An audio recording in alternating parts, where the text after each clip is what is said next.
Viewer discretion is advised. Okay, this big bunch of California douchebags won the Super Bowl, but that doesn't erase getting your asses kicked in the worst Super Bowl of all time. Your offense looked like constipation. It was worse than Iowa football. What about Chef Ramsay slapping his own teammate? Your Super Bowl comes with an asterisk anyway, since apparently the cap means nothing. Oh yeah, I guess you were gonna steal the draft this year with no first or second round picks. Douches. And now, for the #1 ranked NFL stadium. It's just not surprising that a $5 billion stadium would end up #1 on this list. It truly is amazing. And even though it has a roof, it's technically indoor/outdoor. And beyond that, it's an entire area and campus. Fun fact, the NFL actually rents the land for their headquarters from Stan Kroenke. Tom, fill us in. Everything that I just complained about for the Raiders and what we complained about for like the Giants and Jets, the same exact thing applies for SoFi, but it makes up for it because of how insane it is. Like, again, no Rams, no Chargers stuff. They have their own, they have like 8 locker rooms. Like they have individual locker rooms. So like the Rams have their own, the Chargers have their own, that they got like college. Well, like it's insanity. The campus is insane. It's twice as big as Disneyland, like the whole entire campus. Like, and I think it's like 3.5 times bigger than Vatican City or some crap like that. It is enormous. You walk outside, like you're in the stadium, and it's like you're in a rainforest. They have like a whole like ecological site where it's like all plants that are native to LA that are just hanging out there. There's an art museum that's inside the stadium. Like, it's wild. It's basically what like Vegas is doing, but amped up to 1,000. They can host any event. They're doing the opening and closing Olympics. Like they're hosting that, hosting a World Cup game, of course. Like Taylor Swift, who's doing like 2 or 3 shows and all these other stadiums, doing 6 of them in SoFi. And there's a reason. Like, it is massive. Looks like a college campus, and just like it's so different. Just the architecture, the engineering, it is beautiful. Like, but you could argue like it's more of an event space than it's like where you go to play football. You know, like I hear, you know, SoFi doesn't have air conditioning. Does that affect it at all? Or, I mean, no, because it's freaking California and the weather's like perfect. So it's an indoor outdoor stadium and it's beautiful. Like you get the wind that comes through. Like, no, it's, they have the roof that they can put any message on. So like planes can see it. And it could be different. They can have one inside, they can have one outside, they can have like a whole video play on the roof of the stadium. Like, it is insane. Anaheim Stadium, Anaheim, California. Though somewhat better than the largely empty and sterile Los Angeles Coliseum, the Los Angeles Rams' move to Anaheim Stadium in 1980 marked the beginning of an awful run in one of the NFL's worst stadiums of all time. Late owner Carol Rosenblum negotiated a deal that would have Anaheim Stadium, previously baseball only, reconfigured to accommodate football, and in the process they added seats, removed the view of the local mountains, and created an eyesore of a football configuration, replete with a baseball diamond on the field of play and seats far, far away from the action. The reconfiguration also caused the Big A scoreboard to be moved to the parking lot, further diminishing the stadium's charm. Like many dual-use failures where teams were just stuck putting up with the conditions they were in, like an unhappy marriage, the Rams stuck it out here for 14 years, but they moved to St. Louis because Georgia Frontiere was from there. Rosenblum incidentally never saw his team play in the Big A, as he accidentally drowned before the 1980 season. Yike. 15, Rampage. The mascot used to keep fans of the other team entertained. Rampage is a giant sheep. At least they let him match the same uniforms the Rams are wearing on game day. Oh look, here's my friend Alex posing with the sign clearly none of the cheerleaders nor Rampage had read before the picture. And this is on Rampage's official Wikipedia page. LA/St. Louis Rams, sandwiched in between an incredible debut season in 2013 and a Super Bowl MVP in Philly. Nick Foles made a stop in St. Louis in 2015 and went 4-7 after being traded for Sam Bradford. Foles wasn't girthy enough for anywhere but Philadelphia, and his 7 touchdowns and 10 picks as a Ram made that abundantly clear. Los Angeles Rams Steve McLaughlin. The Rams were a dumpster fire in their first few years in St. Louis, and Steve McLaughlin didn't help the cause in 1995, missing half of his attempts, which is sadder than an SPCA Hi, commercial. I'm Sarah McLaughlin. Will you be an angel for a helpless animal? And now for our final insane theory. 1 yard short was a touchdown. It was just from a bad camera angle. We all know that Super Bowl 34 ended with Kevin Dyson being 1 yard short in quotations. But what if I told you he actually scored, but the NFL made sure it wasn't a touchdown because, well, nobody likes Tennessee? Listen, I'm not trying to figure out why this happened. You can speculate on that after this video all you want. I'm just here to tell you that it did happen. Here's the real, unadulterated footage of the last play of the game from a different angle. That is clearly a touchdown. Look at this other completely not photoshopped image from the game. That ball is way over the goal line. All the refs and the camera crew took a bad angle, and it cost the Titans their one and only shot to tie the game up and maybe win it in overtime. Oh, you forgot that they were down 7? The spread was also Rams minus 7.5. Well, the most likely reason this happened was because the game took place on January 30th, 2000, and the Y2K bug glitched out, and Kurt Warner just had to get a ring. That's the only logical explanation. Away from me, you're a coward and a liar and a thief.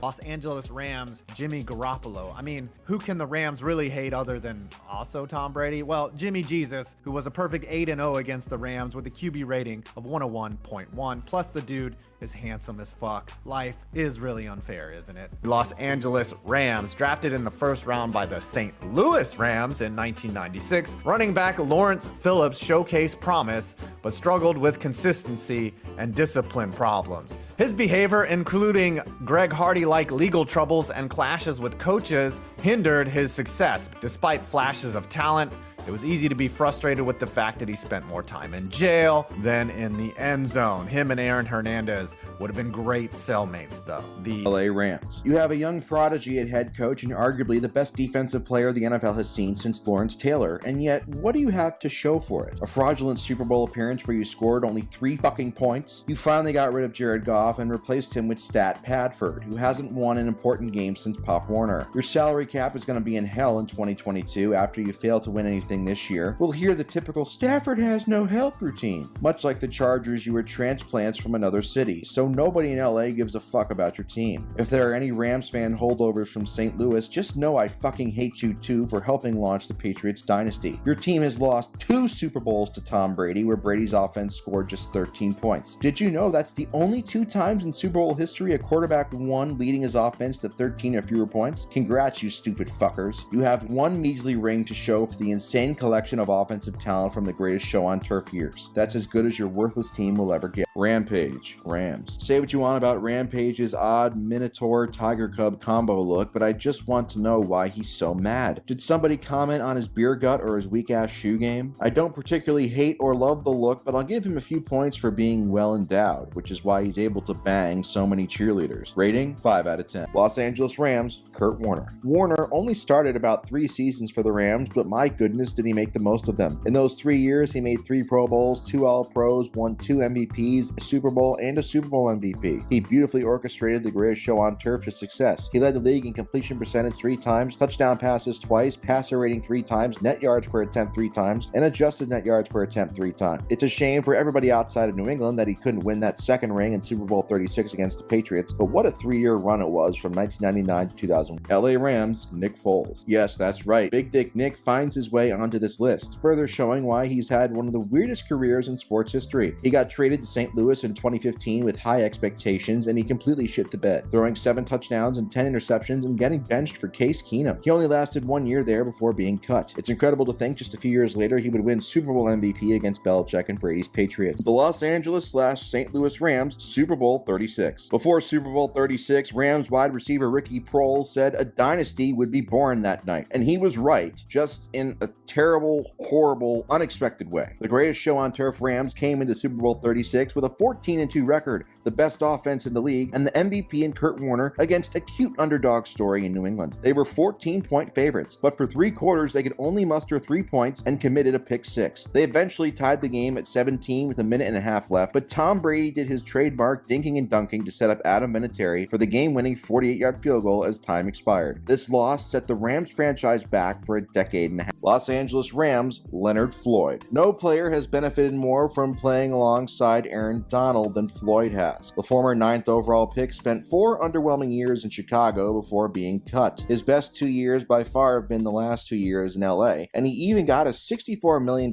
contract in 2021. His raw numbers might lead to people overrating him. LA Rams, Sam Bradford. Bradford was incredible at making large amounts of money to throw lots of short passes and get hurt frequently. The first overall pick in 2010 won Rookie of the Year thanks to a high-volume, low-efficiency season, and he was wrongly championed as a future star. Even after a bad 2011 season, he was still talked about as a rising star. For some reason, people always seem to hold on to hope that Bradford would one day become a star, and it just never happened. He played in just 49 games in 5 years with St. Louis and went just 18-30-1 as a starter. Very stink. Los Angeles Rams, Matthew Stafford. Stafford went from being a career loser to a Super Bowl champion in 12 months. He wasn't just along for the ride either. He had a great regular season, beat the evil Tom Brady in the playoffs, and had a memorable game-winning drive in the Super Bowl. He plays on a loaded team and has McVay to help him, but he still made several elite clutch throws to get his team across the finish line. Verdict, underrated. Los Angeles Rams. Congrats, Rams fans, all 5 of you. You did it. You won the Super Bowl after going all in to build a super team. And you just barely did it too. Look, I'm thankful you knocked off Tom Brady after nearly having a 28-3 caliber collapse against him, but this team is not winning it all again despite the talent still being there. Stafford is a very good quarterback, but he was also fortunate his defense stepped up versus the 49ers and Bengals to get him across the finish line. Aaron Donald is an all-time great, but he has serious anger, roid problems, and is a dirty player, but nobody will call him out on it because they're afraid of him. Sure, he has a ring now, but it would have been nice if boy wonder Sean McVay came up with a game plan to score more than 3 points versus Tom Brady in Super Bowl 53. The greatest show on turf Rams might be the most overrated 3-year run ever. 1 ring, 1 wildcard loss, and 1 loss as a heavy favorite in Super Bowl 36 to you-know-who. Then poof, it was over. Fuck this team for giving Brady 2 rings. Los Angeles Rams, Matthew Stafford. Stafford, one of the weirdest careers in NFL history. Drafted 1st overall in 2009 with high hopes to a historically terrible franchise. Lasted 12 seasons there, winning absolutely nothing and branding himself as one of the biggest losers, literally, of any quarterback in NFL history. He goes to the Rams and in his first year wins the Super Bowl. So what does Stafford have left to prove? Nothing really. Nobody considers him an all-time great player, but he's got a Super Bowl ring and he's got a lot of counting stats, so I guess with a couple more solid seasons, he could strengthen his Hall of Fame case, maybe make a couple more Pro Bowls, but his best years are probably behind him. Therefore, I would say his prove-it rating is at a 4.5 out of 10. Los Angeles Rams, Aaron Donald. Even though 2022 is the worst season of Donald's legendary career thus far, he still is the best defensive lineman in the league when healthy. I expect a bounce-back year from him, whether or not he's on the Rams or not, as there are trade rumors swirling that if the Rams get off to a bad start, Donald will go away. Regardless, he's the best, with scrappy gym rat hardworking daughter dater Cooper Kupp getting the honorable mention. Los Angeles Rams, 2013. Yes, that's right, 2013, Tavon Austin. Austin has always been a highlight reel merchant and not much of an actual player. Miss. 2014, Greg Robinson. Robinson will go down as one of the biggest draft busts of all time. The 2nd overall pick did next to nothing in his NFL career. 2014, Aaron Donald. Donald is arguably the best defensive player of all time. Hit. 2015, Todd Gurley. Gurley was arguably the best running back in the league for a couple years before his knees failed him, but now he's out of the league. He only lasted 5 years with the Rams, so for all of his greatness, I'd have to say he was mid. 2016, Jared Goff. Goff was picked 1st overall with high expectations, and he had a historically awful rookie season, but the addition of Sean McVay really saved his career, and the two led the Rams to a Super Bowl appearance, but Goff never really became the dominant quarterback many expected, and he was eventually traded away to Detroit. He wasn't a hit, he wasn't a miss, he's mid. And yes, the Rams have not had a 1st-round pick since 2016, and they won't have another one until 2024, maybe. That's the price of going all in for a Super Bowl. Los Angeles Rams, Cam Akers. I really didn't know who to put here because the Rams are in a rebuilding mode, and there really aren't a lot of players currently on their roster that are super hyped up outside of Aaron Donald, justifiably so, and maybe Matt Stafford, but I see his as many detractors as supporters for Stafford. So I went with Cam Akers, who has gotten a lot of opportunities with the Rams over the last 3 seasons when healthy, despite the fact that he's pretty mid. He did end last season really well, though, so maybe he can carry that momentum into this season, but so far I don't understand why he gets so many opportunities in the Rams system. Los Angeles Rams, 1999 Kurt Warner. A pretty easy choice, although 2021 Matt Stafford also deserves a shout out. Warner came out of nowhere to put up over 4,000 yards, 41 touchdowns, and a 109.2 passer rating before leading the Rams in the postseason to his first and only career Super Bowl win. He would throw 5 touchdowns in their opening playoff game versus the Vikings before barely squeaking by a dominant defensive Tampa team in an 11-6 weird game in the NFC Championship game. Finally, he would defeat the Jeff Fisher-led Titans, throwing for over 400 yards and 2 scores, including the game-winning touchdown pass with a couple minutes left to win Super Bowl MVP, while also legitimizing the greatest show on turf. Los Angeles Rams, Sean McVay. McVay is in a pretty weird position. The Rams are coming off of a terrible 5-12 season, a year after they won the Super Bowl with the super team. McVay has a very good track record, winning over 61% of his regular season games and 70% of his playoff games. But there were a lot of rumors that he might retire after last season due to burnout before he announced he was going to return. The Rams did go all in for that Super Bowl and now appear to be in a rebuilding stage, so it's kind of like, where are we at with McVay? If the Rams have another bad season, will he be fired or will he just quit anyway? I mean, have you seen his wife? I wouldn't mind going home to that every day. Regardless, I have his hot seat ranking at a 2 out of Los Angeles Rams. As I said earlier, the only thing worse than being bad is being irrelevant. And despite winning a Super Bowl in the last 20 months, the Rams are somehow irrelevant again. Well, that is, unless you're talking about the worst defending Super Bowl champions ever, an honor which the 2022 Rams easily claim. Are there even any real Rams fans out there anymore? I kind of feel like I'm just shouting at 5 people here. Imagine winning the Super Bowl and then everybody forgetting about it 30 seconds afterwards. That's the Rams with Super Bowl 56. Historians will look back on 2021 and wonder how the fuck a career loser like Matthew Stafford won a Super Bowl. It was a fluke, a blip on the radar, Flacco-esque. Most people act like the Rams franchise started in 1999 with the greatest show on turf. And while the greatest show on turf absolutely underachieved, it's incredible how badly the Rams underachieved in the playoffs in the 70s. You want to know what team led the league in wins from 1973 to 1978? Not the Steelers, not the Cowboys, not the Raiders, Vikings, or the Dolphins. No, it was the Rams. And guess how many Super Bowl appearances they had to show for it? 0. They finally made the Super Bowl in 1979 and choked away a 4th quarter lead. Both the 2001 and 2018 versions of the Rams scored over 500 regular season points just to put up a combined 20 points in 2 Super Bowl losses to Tom Brady. Fuck you! Your first ring came against a Jeff Fisher team, so it doesn't really count. Los Angeles Rams. We all know that a ram is an animal, but I'm going to go a different route here. Ramming is something that football players do on every single play. And this leads to concussions, and it also leads to severe brain damage and CTE. And you know who had CTE? That's right, Aaron Hernandez. Killed a couple people. Chandler Jones, as far as I know, he hasn't killed anybody yet, but he obviously has some severe psychological issues. And so the LA Rams are making fun of CTE and people with concussions. It's really just disgusting and extremely offensive.